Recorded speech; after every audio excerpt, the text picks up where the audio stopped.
What does that say? I'm sorry, it's so small I can't even read it. Catanians, we are playing Cities and Nights, and one of you commented on one of my videos, my 81st Catan video, and it was on Cities and Nights. But for some reason, your comment got lost, and I wanted to reply to you. But whoever was commenting said something along the lines of, I've been scouring all over the place to find Cities and Nights gameplay, and they finally found it, and it was one of my videos. So thank you for watching. That encourages me way more to post more Cities and Nights gameplay, because that is my favorite way to play Catan, my favorite expansion. So we are not slowing down one bit. So in this match, it's just the first island. I would like to play more Cities and Nights with Seafarers to bring to you guys, but I just got to go off of what gets randomly chosen map-wise. But for this gameplay, I go ahead and I'm looking at the wheat, and I'm like, okay, there's only 4 wheat hexes. The 10 wheat hex is the best hex. Of course, later on with Inventor, those numbers could be swapped out for 9s and 5s if we so desire, but for right now, we need some good wheat. We need the best wheat the board can offer, which is just a 10. And might as well hop on the 8 lumber and the 5 ore with the wheat port coming in later on, because we see it down below off of the 8 lumber. I didn't point my road towards the ore port because I was like, man, you know what? That is going to be so hot for someone else to go for. They're going to probably try to get to that before me by getting on the 9 lumber, 10 wheat, 2 wheat, and then building a road down, and maybe playing a night at the intersection of that 10 wheat, 2 wheat, 5 ore, and then cut off all my hopes and dreams getting to that ore port. So I was like, let me just try to go for the wheat port, and if I can't get the wheat port, I can still go the other way and get another settlement on the 5 ore and double down on that, because right now I only have 1 ore hex, so I really need to double down as much as I can, so later on I can get cities eventually. And my screen flipped over for some reason, so this whole rest of the part I had to flip it back over. I don't know, sometimes iPhones just do that, I guess. Or maybe I was moving around while I was playing Cities and Nights gameplay. Just stick to one spot when you're playing, or play on your desktop. Don't be like me and play on my phone. Although it runs better on my phone for some reason, I don't know why. My desktop should be killing it with running it at smoother, faster speeds. So then for my city placement, you'll see I went on the 3 brick with the 9 lumber and the 6 sheep. I was like, let me get lots of paper and lots of cloth and get those green progress cards and those yellow progress cards for trading, building, stealing from other players, and merchant as well for getting an extra victory point and trading in a resource of my choice for a little while at a 2-for-1 rate until someone else steals it. That's actually a huge reason why you don't really need ports as much in Cities and Nights, because if you can grab a merchant, and if you can hold that merchant on one of your hexes for a while, because you're getting a lot of production from that particular type of resource, you're doing pretty good. And of course, if you get another merchant, you can just move it over to another hex if other numbers start to get rolled a lot, and you start getting another type of resource a lot. So that's pretty nice to have that strategy going. You really do need, I mean, of course, ideally you want every color progress card coming in, but really the yellow ones are just, they can take you pretty far in this game, because they help you trade in at very, very good rates instead of having to 4-for-1 or having to try to go build on a port. And plus you can grab, resource monopoly or trade monopoly and just steal other players' resources and or commodities. So yellow one is hard to beat, although whenever I tie with someone with the barbarians attacking the island and we win, and if I tie with them in night strength, I'm usually always taking a green progress card, because I really want road building or alchemist or inventor or mining or irrigation. Just lots of good green progress cards too.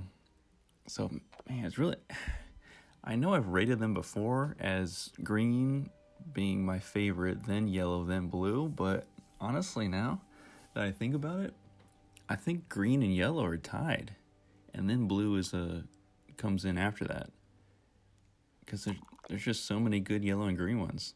Of course, on the blue side, there's a lot of potential to screw over other players with spy, deserter, diplomat, wedding, bishop.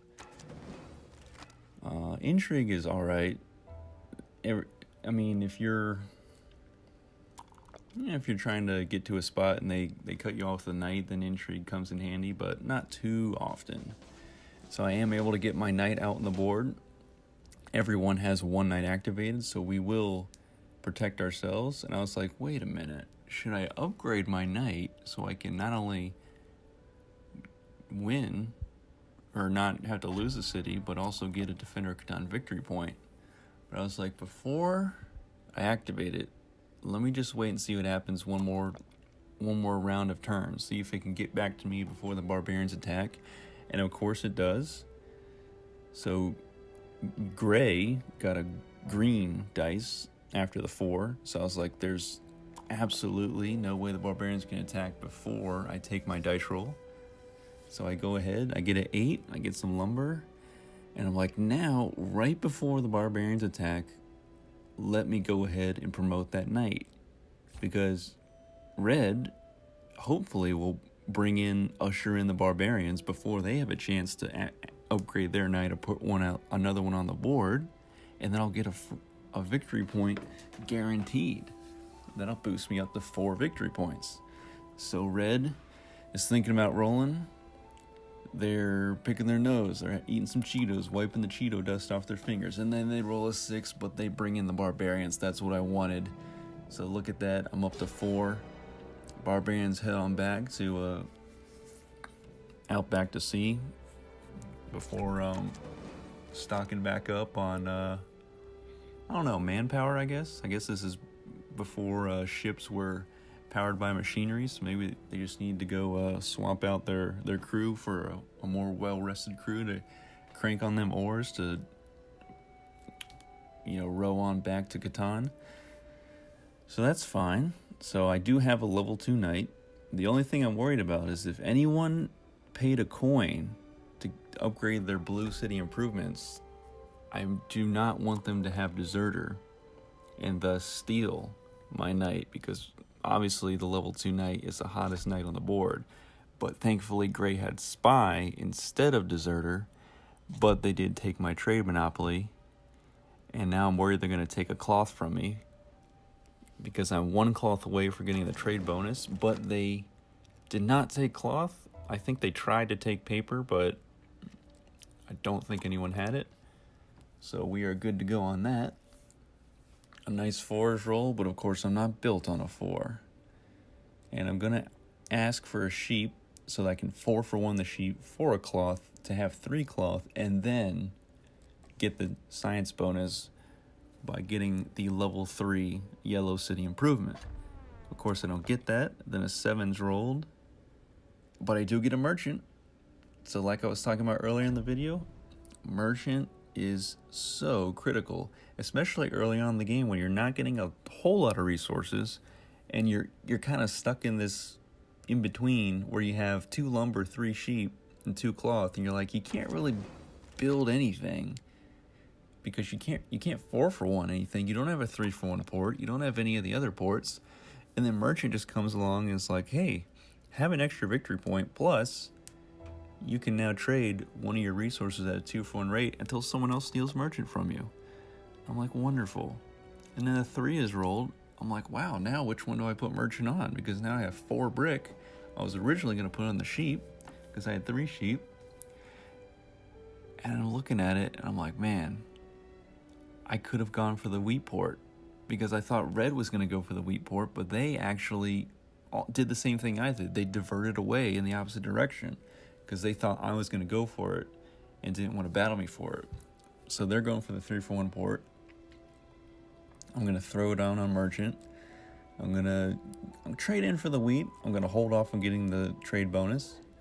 And I'll just probably go ahead And do I get the wheat port? Or do I build on the 5 ore? Or a third option, do I just go resource heavy and build right there? So now I triple down on the 9. I double down on the 10. And as an afterthought, the 2 will give me a wheat if a 2 ever gets rolled. So I could have gone for the wheat port, or I could have built on the 5 ore to double down. But I was like, let me just go resource heavy early on the game so I can get a bunch of those coming in. I know I have merchant, so if I have an option to possibly get merchant later, and I could put it on a different resource as I need it. But for right now, I have it on sheep. I'll keep it on there. And I know that when a 6 gets rolled, I'm going to get a 3rd cloth. I'm going to get the trade bonus. And I'm still going to build a settlement down below at the bottom of your screen. So I have a lot of different things going on. So I think it was better to put that settlement where I put it instead of building it down the coastline, because now more resources are going to come in for me. And you know that I'm going to be targeted when the robber comes in. So they're going to shut me down somewhere. So why not make it have less of an impact by having, more hexes built on, more resources coming in, rather than just the fewer hexes built on and less resources coming in, and they could, really hit me where it hurts, which would be the 6, the 9, the 10, and the 5. They go ahead and shut down the 6 because they know I'm trying to get that trade bonus. So, yeah, actually, I'm diverse enough at this point where no one particular hex is really gonna put me out for the count. I still will have other hexes giving me the things I need for my goals further along in this game. I am a little weary of Gray. Gray has a triple down on the 6 wood, the 6 lumber. They would get 1 paper and 2 lumber off of every roll. They're also built on that 9 lumber, and if you look, there's a lumber port not very far from them, and if they build on that, that will further allow them to double down the 9. And just having that lumber port with the 6 and the 9 cranking out lumber and paper, that is something to be watching out for. Because I only have paper coming in from a 9. I really want to get on that 8 with the city so I can get even more paper coming in. I go ahead and activate the knight right before the barbarians come in and attack. And what do you know? I get another Defender of Catan victory point. So yes, even in just the first island, when you're only playing a measly 13 victory points, Defender of Catan is still critical. You still can't forget about it. You can't write it out or write it off. So a 7's rolled. I do have fewer than 8 resources. You see that red just built a settlement on that 3-for-1 port down on the 4 sheep. And at this point, I'm looking at red, and I'm like, they do have, things going on with the city down there, because they will get cloth off the 4, paper off the 8. But what they really need to do is get on that sheep port up at the top of your screen with the 8 ore and allow themselves to trade in sheep at a 2-4 rate that they're getting off of the 4, because they don't just have 1 4 sheep hex, they have 2 4 sheep hexes. So every time a 4 is rolled, they're getting 1 cloth and 3 sheep. So that is very, very nice for them. And getting on the sheep port will also double them down on the 8 ore. So they'll be getting 2 ore off an 8 roll. Plus they have an 8 wood. So 8s are very hot for them. And of course, for them, if they get alchemist, they're going to alchemist a 4 or an 8. It's very clear to me that that's what they're going to do. So they're doing okay, but I think once they get on that sheep port, they're really going to be rocking and rolling. So I do have to watch out for them. And Gray did build a road over to that intersection of the 12 brick, 6 and 9 lumber. So I'm like, wow, if they quadruple down, because they already tripled down on the 6. If they quadruple down on that 6, they'll be getting 1 paper and 3 lumber, and they will be off to the races. They already have a 5 bricks. They can build roads at a pretty good rate. I can actually build roads at a pretty good rate too, but of course, I'm more focused on cities and city improvements. Gray very smartly takes away my road with diplomat, and of course I roll a 7 and I will burn cards. What is new? So now that they took away my road, I'm wondering, should I switch it up and go for the wheat port now that red has shown their hand that they went for the 3-for-1 port instead at the bottom of your screen? Or should I continue off to the 5 lumber, knowing that I have merchant and I could get another one later down the road? I'm kind of torn because 8 is the better number, but I also need to double down on ore because that is my only ore hex. I already have another lumber hex.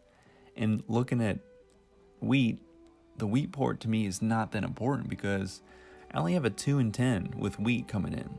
So I'm not really trading a lot of my wheat in. I'm using it to activate knights, to build settlements and cities.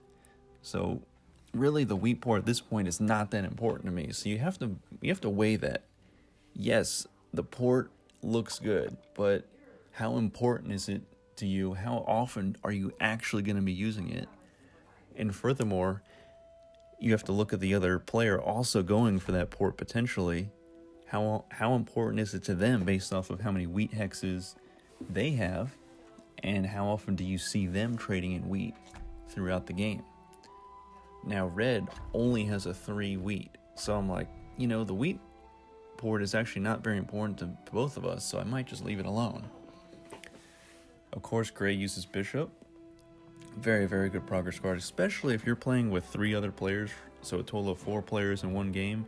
You throw a bishop down on a hex that all the other 3 players are built on, and you steal 3 resources with the robber. That is very satisfying. And at this point, I roll a 9. I get some paper. Of course, I want all the paper. I want that science bonus. I want that green metropolis. I want 2 extra victory points from that. And I want to rock and roll the green progress cards. But I just have to bide my time, wait for more 9s to be rolled.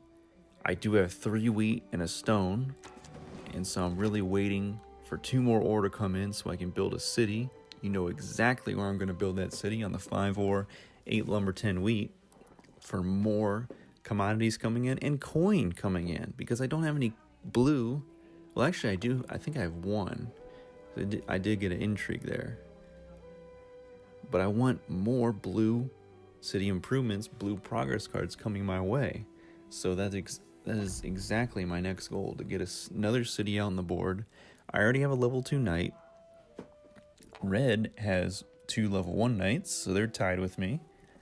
And they just threw a city down the board, so instead of going for the sheet port first, they threw a city on the 8 or 4 sheet 5 brick, and I'm like, that was a much better move. Hats off to them. Now they're getting coin off an 8, a bunch of cloth off a 4. I won't even be able to compete with them if 4s start getting rolled a lot. They'll get 2 cloth off of a 4 roll. How crazy is that? Oh, and gray, instead of quadrupling down on the 6 lumber, decides, you know what, I'm just gonna go straight for the lumber port. So I'm like, interesting, because I probably would have quadrupled down and then built 2 more roads to that other spot on the 9 lumber to get the other available spot for the lumber port. But that's just me. A 9 is rolled, I get paper, but keep in mind, gray also gets paper. And red, instead of shutting me down by chasing away the robber with their knight, shuts down gray, even though I have more victory points and I've been winning Defender of Catan and yada yada yada. So I was very surprised. I was like, I will definitely take that so I can keep my paper. And I really thought they were going to try to steal my paper because gray also did get a paper, so maybe they were seeing gray had a city on a 9 and a city on a 6 lumber, so they were just getting a bunch of paper and they didn't want them getting that green metropolis so soon, or the science bonus. Gray, great move. Now they have the lumber port. So now every time 6 is rolled, that's a paper and 2 lumber. They could trade that 2 lumber immediately in at their lumber port for any other resource they want. Not any commodity. Wait, actually, no, they could. Yeah, any commodity. Excuse me. Before I get too ahead of myself. Yeah.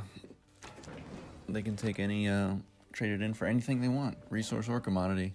I was thinking of, off of a gold hex in Cities and Nights with Seafarers. If that gold is rolled and you're built on it, you can only take one of the 5 resources. You can't take one of the 3 commodities off of a gold.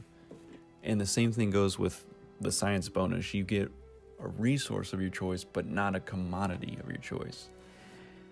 And this is actually a pretty close game.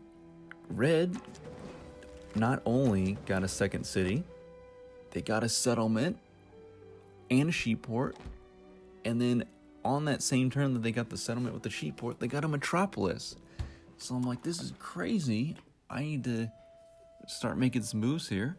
And thankfully a 10 is rolled at a crucial moment, so now I'm 1 card away from getting a city. I haven't really been getting progress cards lately, so I'm really hoping those are going to start coming my way. Gray gets road building. They could take longest road here if they want.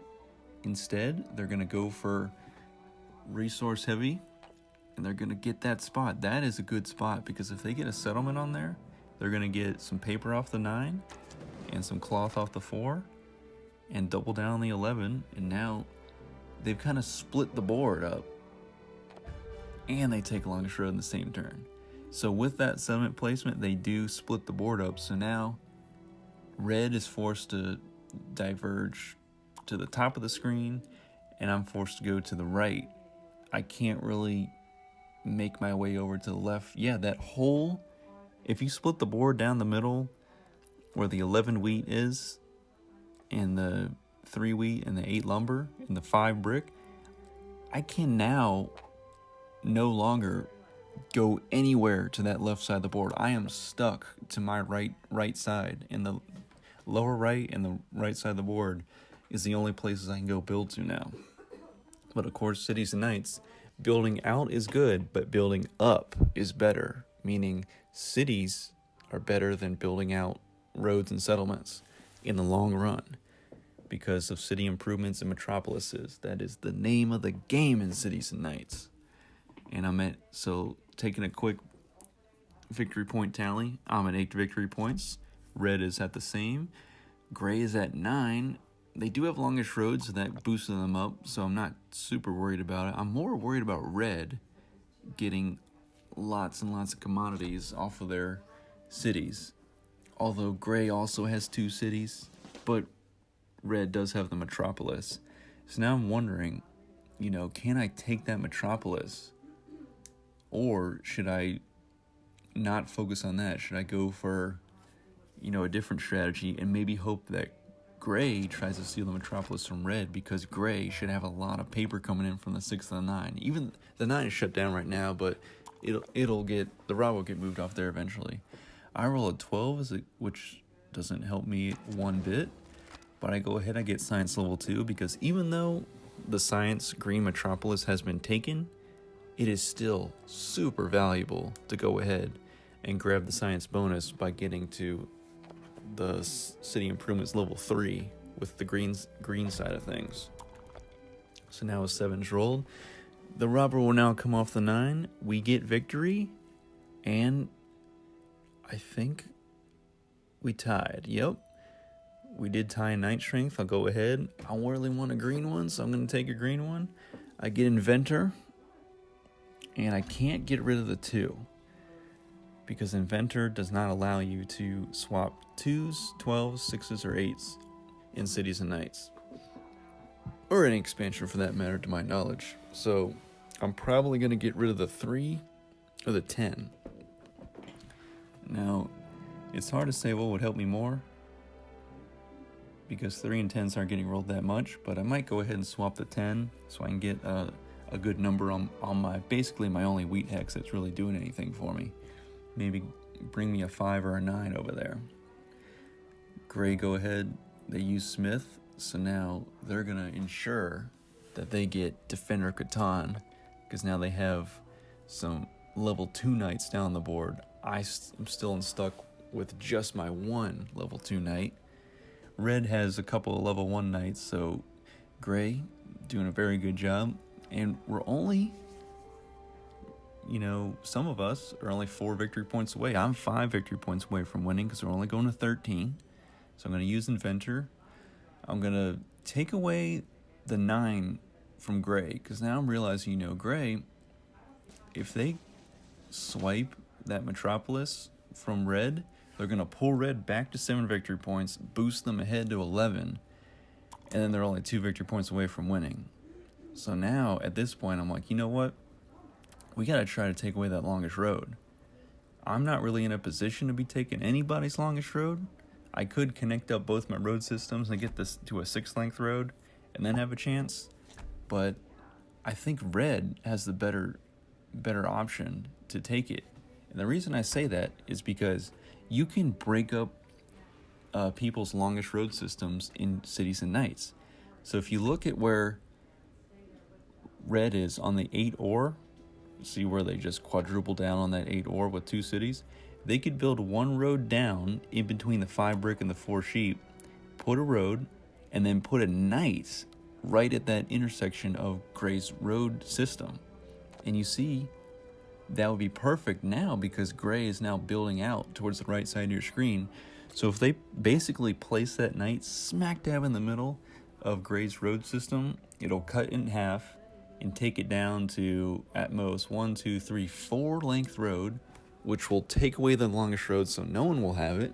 And then I could slide in, connect to my road systems, take longest road, and that could just help keep Gray from really boosting themselves up past 10, 11, maybe even 12 victory points. But thankfully, instead of longest road right now, I get my Metropolis, which is very, very nice. So I was kind of lagging behind there these last few turns, but the Metropolis is going to boost me up to 10 victory points. I'm just 3 away. Of course, Red is also just 3 away. I do have to go ahead and trade in. I'm going to get the settlement, and now that now that I am at 11, I'm like, if I connect up 2 more roads, and then if Red cuts off Gray's road system, I'll take longest road and win. We are that close at this point. But I'm still kind of worried about Red. Red has a lot of momentum going on. They have a lot of cities on the board. If they get Defender of Catan, which is, it's going to happen. The barbarians are only 2 moves away from attacking the island of Catan. That's going to give them another victory point. And then if they get another Metropolis, it's over. It's all over. So I'm like, it's go time here. I am in the lead, but Red definitely has the momentum in my opinion. With all the cities they have on the board, that Metropolis that is probably not going to be stolen by anyone. There's just not enough time. And there goes the city wall. Oh, Red does have a road off of their knight, off of the 8 lumber. They're in a prime spot to build on that wheat port down below at the bottom of your screen, which is covered up right now by both my progress cards. And Gray's going to take from Red. Very nice. I think Gray also recognized that Red has the more momentum than I do, even though I'm winning the game right now. So it looks like Gray's going to try to get on that brick port. And actually, if you look at it, Gray did not have the best setup because they only built on 1 ore hex, just the 11, that's it. And they didn't really have a good wheat hexes either, just a 3 and the 11.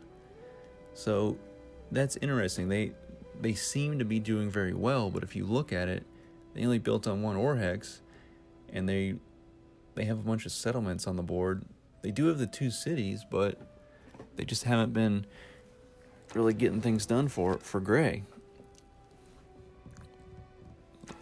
So I get the science bonus way too late in the game. I should have got it way earlier. But of course, that's how it goes sometimes, right? You're just trying to do other things. The barbarians advance, they attack, we win.